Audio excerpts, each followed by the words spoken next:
Every time you felt betrayed, disrespected, or overlooked, you were told to man up, to suppress it, to move on.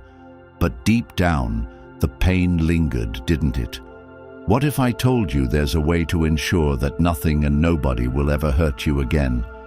Not through numbness, but through unshakable strength. Stay with me.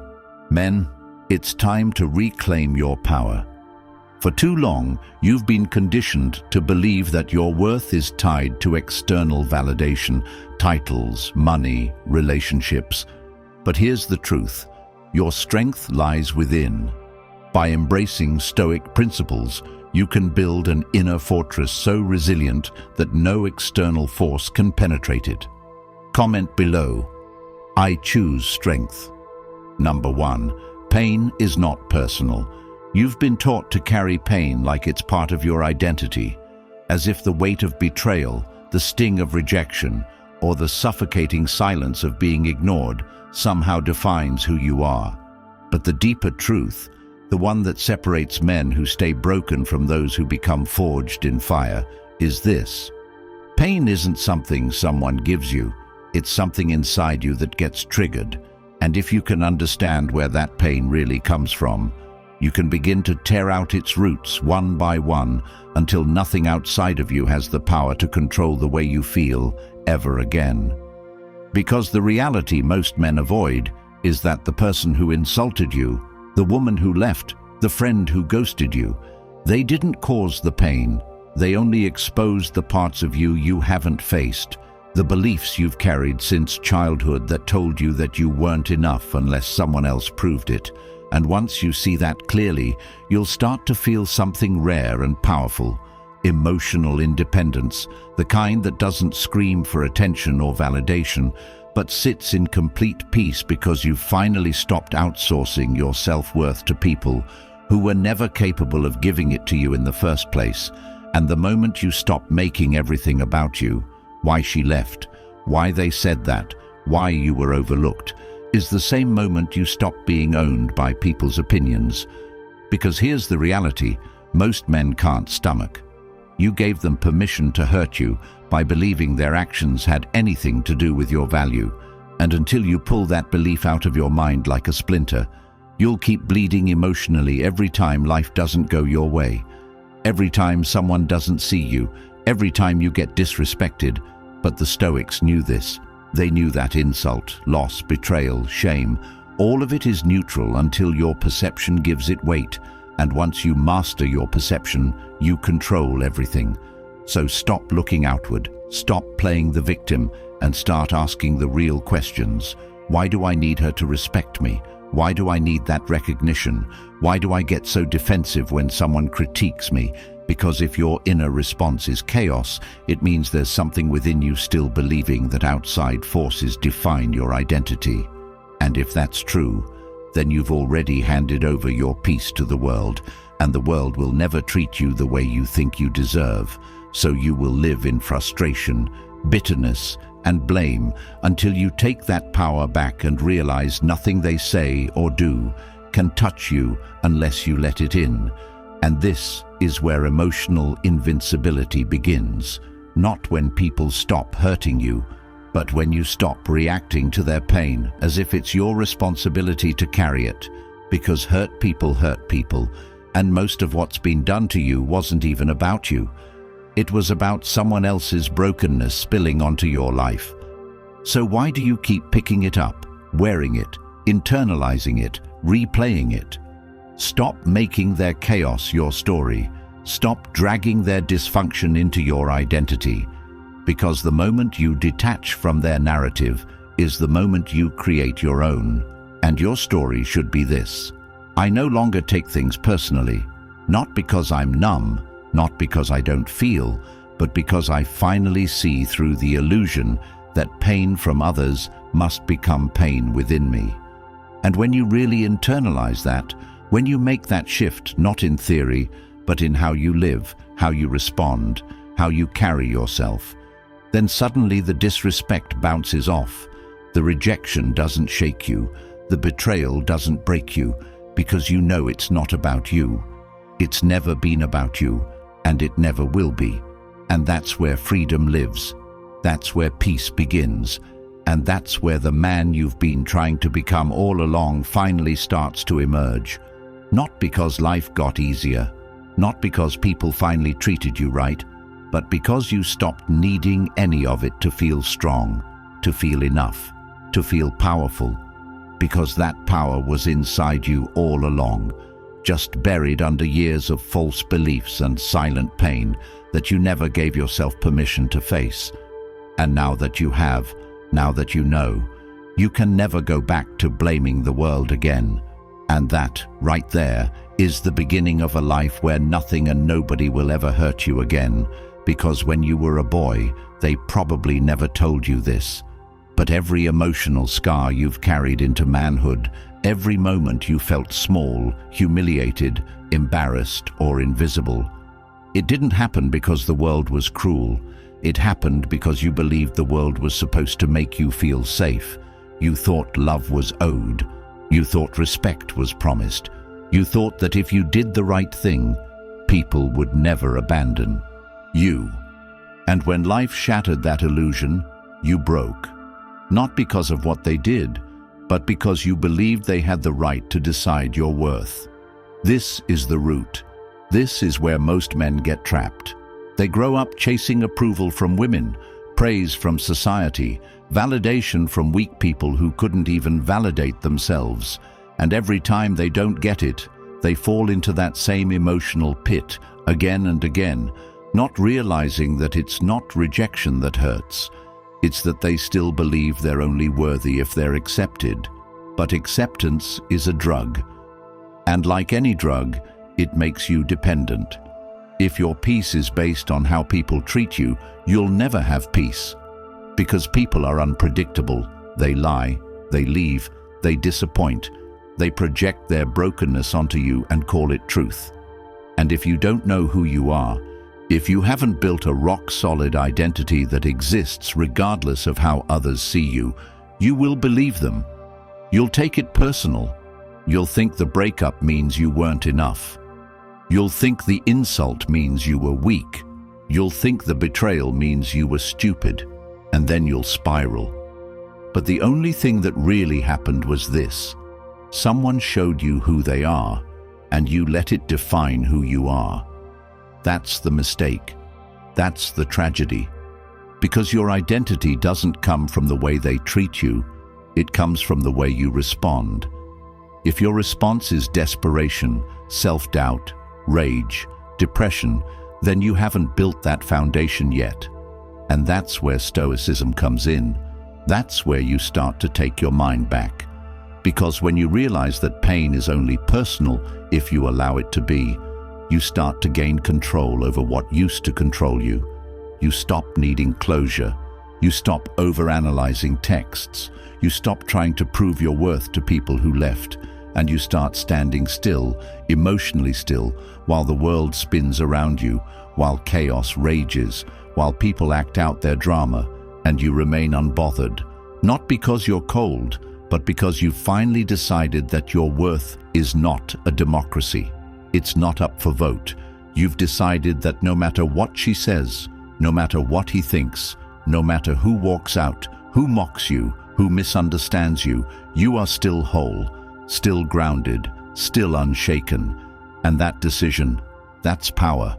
That's the kind of power no one can take, because no one gave it to you.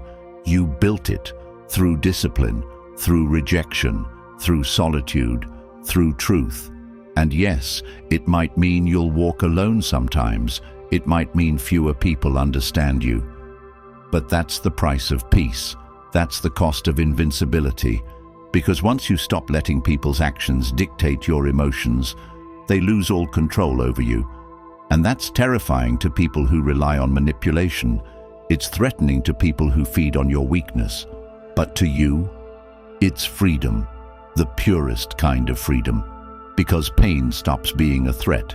Rejection becomes data, criticism becomes noise, and even betrayal becomes a redirection, not a devastation.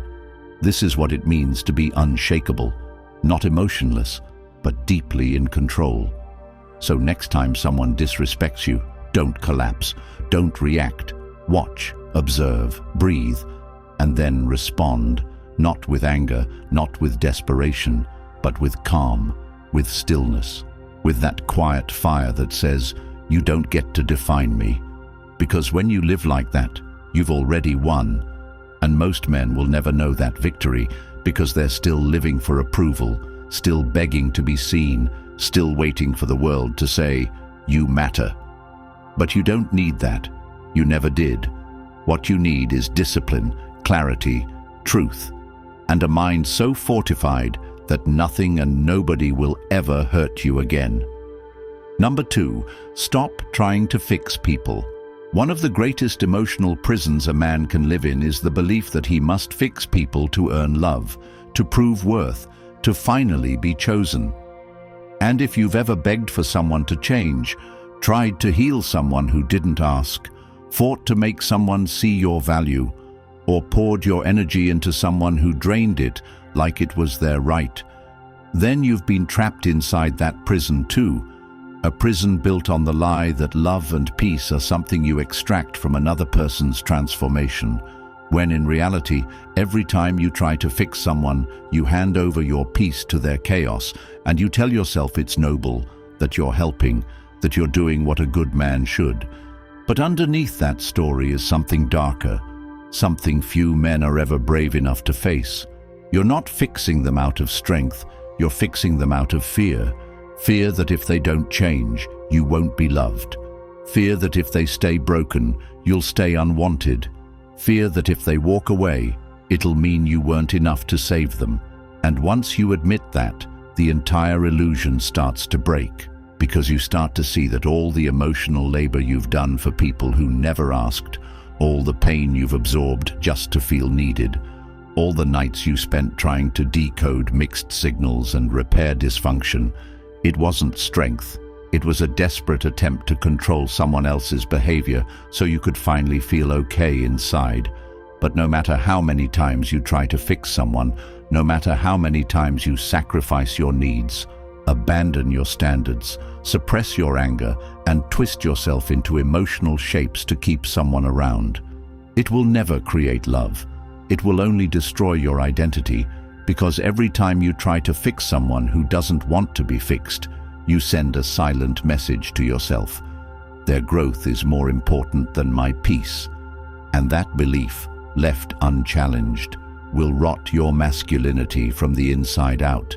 It will make you tolerant of abuse, addicted to dysfunction, and convinced that if you just do more, give more, prove more, they'll finally wake up and love you the way you deserve. But they won't, because people don't change because you want them to. They change when their reality hits them hard enough, and if they haven't reached that breaking point, no amount of your healing energy will touch them. In fact, it will only make things worse, because people who are not ready to change will resent anyone who tries to lift the mask they've grown comfortable hiding behind. And your effort to love them into awareness will be interpreted as an attack, not as support. So you'll find yourself fighting battles that aren't yours, bleeding for people who blame you for their wounds, sacrificing for someone who never asked to be saved. And every time they resist, you'll try harder, give more, explain more, and shrink yourself in the process. And what you don't realize is that in trying to fix them, you're slowly abandoning yourself. And one day you'll wake up and not recognize the man in the mirror, because you'll have traded your clarity for chaos, your peace for a project, your masculinity for martyrdom. And for what? For someone who didn't even ask to be changed, someone who didn't respect the help you offered, someone who took and took and took until there was nothing left but your own resentment, and by then it'll be too late. The damage will be done, the bitterness will set in, and the lesson you refuse to learn will now echo louder than ever. You cannot fix anyone, and it is not your job to try, because when you believe it is, you're not being selfless, you're being manipulative, not maliciously but emotionally, because the attempt to fix is just a disguised attempt to control, and the Stoics warned us about this.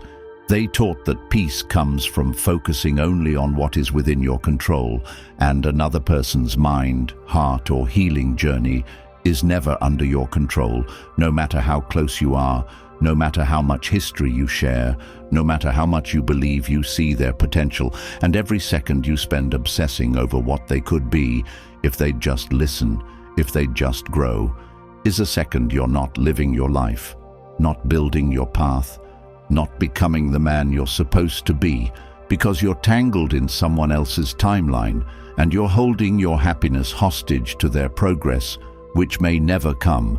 And even if it does, it won't come because of you. It'll come in spite of you, because their change has to be for them, not for you, not for the relationship, not for some future promise. And the moment you let go of the need to fix them, you step back into power. The power to walk away from what isn't working, the power to say no without guilt, the power to stop explaining yourself, defending your standards, or begging to be treated right, because you finally see that love is not sacrifice. It is self-respect in action, and that means loving someone enough to let them go if their presence requires you to abandon yourself. And if that scares you, good. It means you're finally ready to face what's underneath the fixer, the scared little boy who thought he had to save people to be worthy, the boy who learned that being needed was safer than being seen, the boy who carried everyone else's pain because no one ever helped him with his own.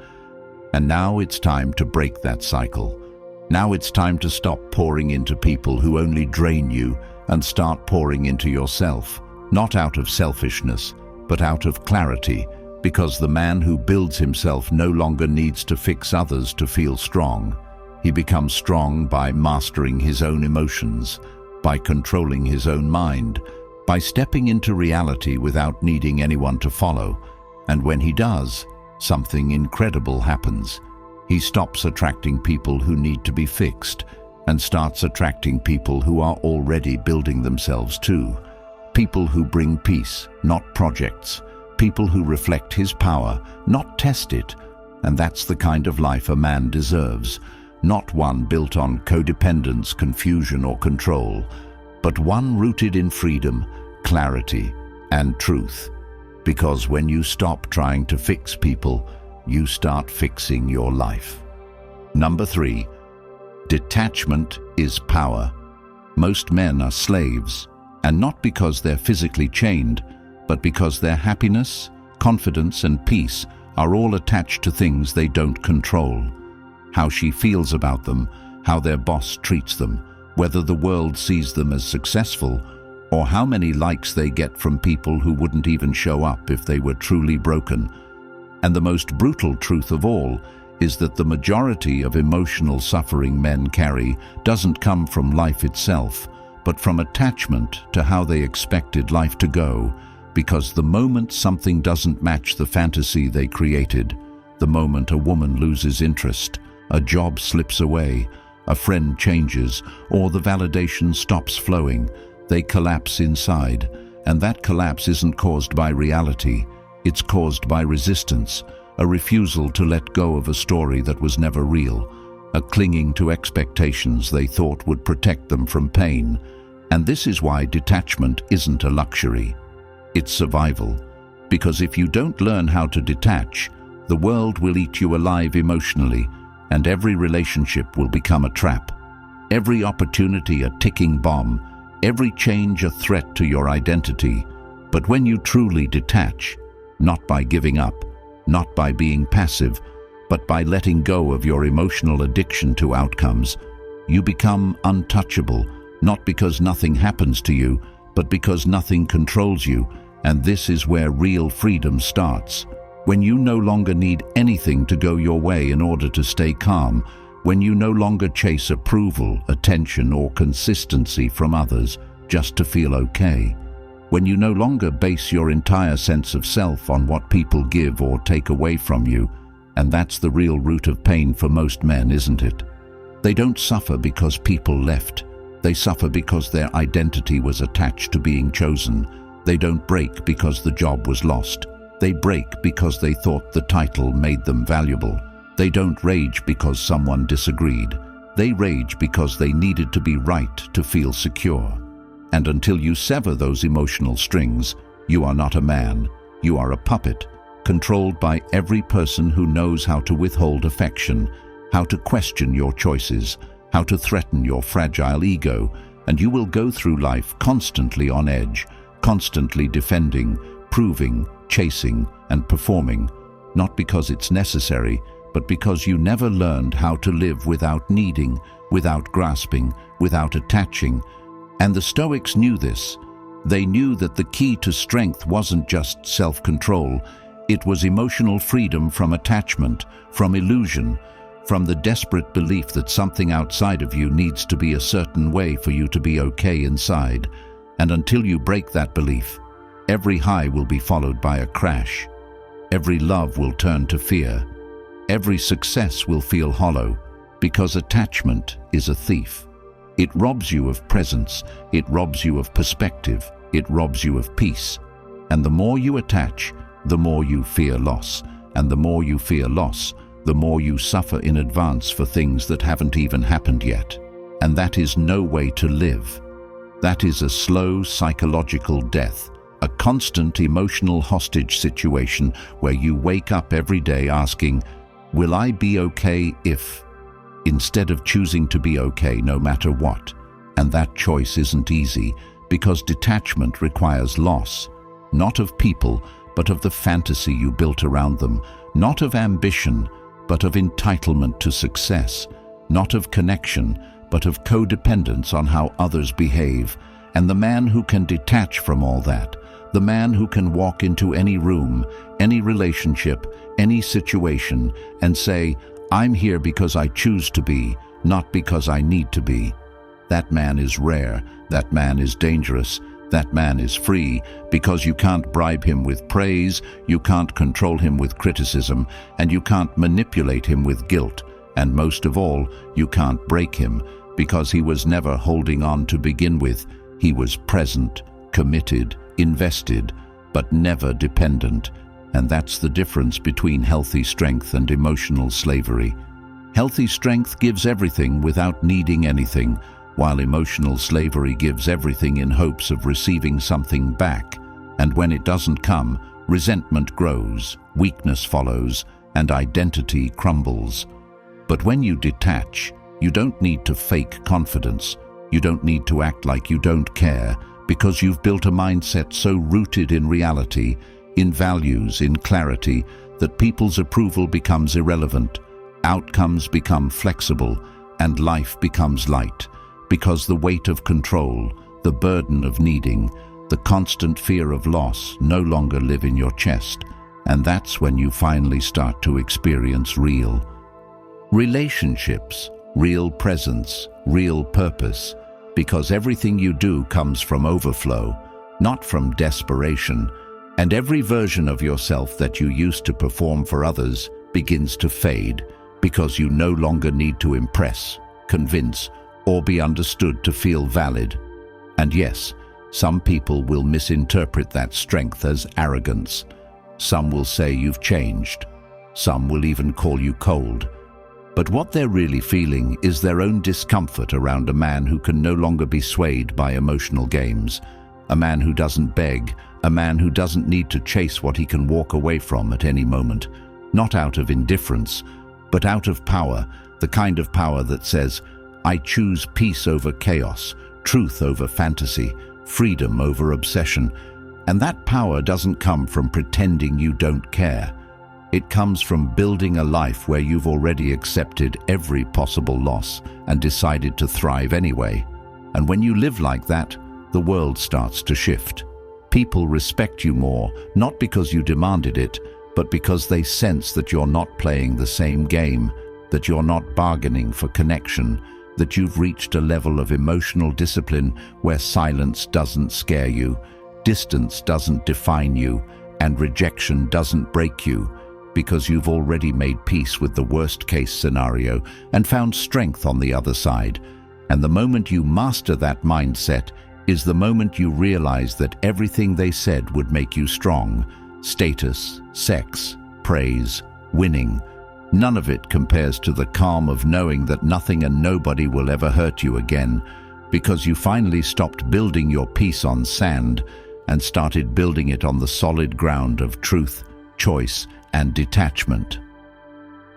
Number 4. Become emotionally bulletproof. There's a version of you that nothing can break. Not silence, not betrayal, not loss, not disrespect. And he isn't a fantasy. He isn't some unreachable ideal. He's buried under every lie you were taught about what strength looks like, what masculinity is, and what it means to be enough in a world that weaponizes your emotions, trains you to react, and programs you to chase external validation like a dog chasing shadows. And if you want to become emotionally bulletproof, you have to realize that your emotions aren't the problem. Your ignorance of their origin is, because every time you explode, every time you spiral, every time you shut down or lose control or become consumed by anxiety or rage or fear, it's not because of what someone did to you. It's because there's something inside you that still believes your worth depends on that person, on that outcome, on that approval, and that belief is your cage, not your circumstances, not your past, not your trauma, but the belief that how you feel is something others are responsible for. And until you kill that belief, you'll keep being a puppet, dancing to the strings of every emotion that gets triggered by things you don't control, reacting like your life is on fire every time someone pulls away, looks at you wrong, says the wrong thing, or doesn't give you what you wanted. And that's not strength. That's not manhood.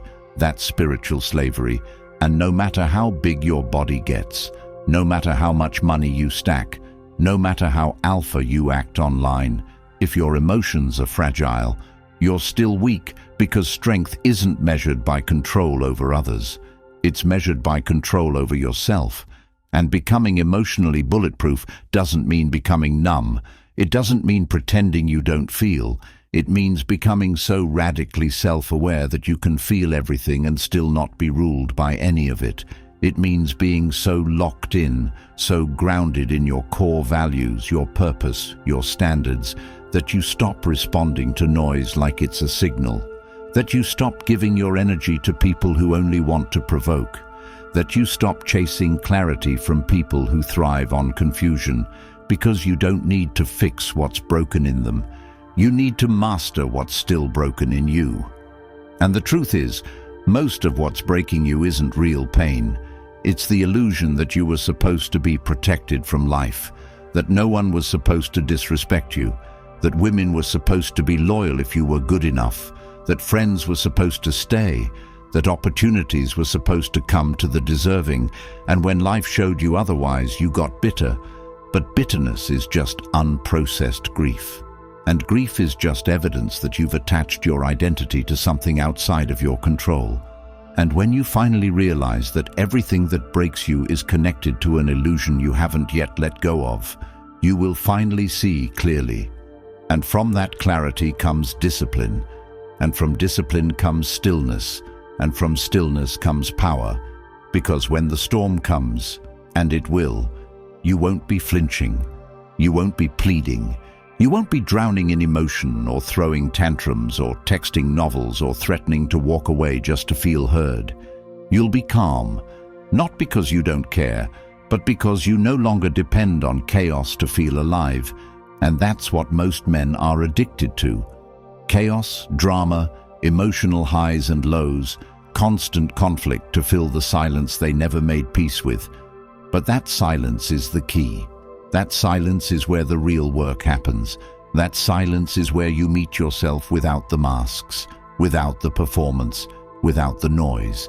And when you can sit in that silence, completely okay, completely focused, completely centered, you become a man no one can shake.